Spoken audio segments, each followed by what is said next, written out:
So it's automatic resilience, it's land restoration, it's increased income, it's increased food security, it's enhanced biodiversity, all on a 1 acre plot of land. My name's Tim McLellan. I'm the CEO of Trees for the Future. We're an international NGO working in Africa in 5 countries. We support farmers with transformational agroforestry systems for their farms. I'm a person who's worked in the development sector for my career, and I think looking at a horizon where smallholder farmers can be connected to the global financial markets is just such a crazy idea at one level. Anytime you can transform opportunities for people, you're doing a good thing. So at a personal level, this project means everything to me. The idea that we can take a model that I know works to many more people at a time when they need it most is really critical. We've chosen 4 counties now on the eastern coast of Lake Victoria. We're hopeful to transform that landscape and to make it much more productive. And importantly, the people we're working with together, they're among the most vulnerable to the traumas that we're experiencing now and will in the future experience from climate change.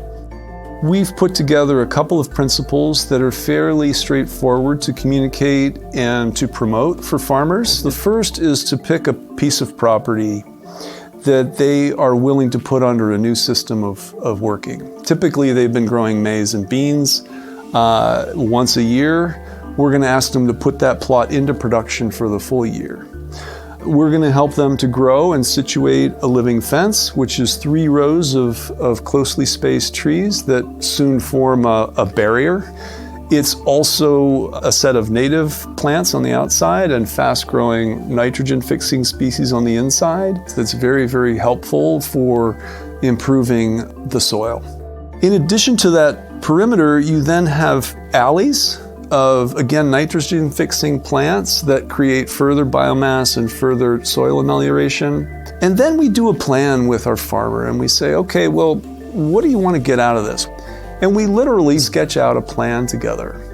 And we help them over 4 years to implement that plan. So in this is a variety of enterprises that provides the farmer not just one sale of maize a year into an already saturated market, but a variety of things coming to fruition each month that give them options to sell things every month of the year.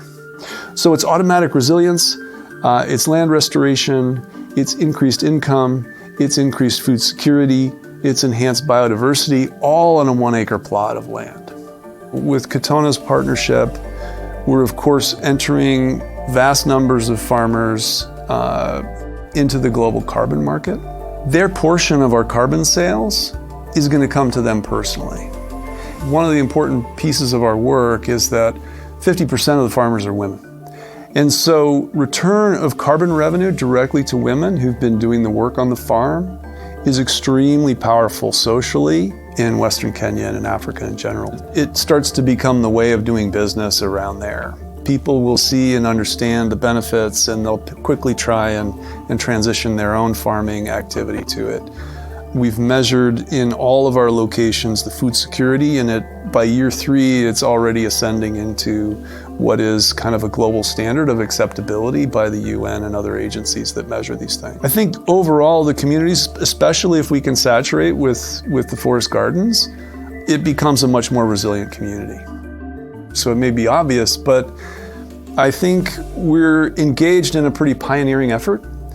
Certainly Catona, I think, is engaged in really developing a whole new investment class. So I think the first fundamental is that we come with complementary strengths. Catona, with its marketing position, its ability to bring in buyers of credits, its ability to market credits, we with the on-ground capacity. But I think with the transformational investment that Catona has made, I think we're able to supercharge our scaling and serve many more people than we otherwise would have.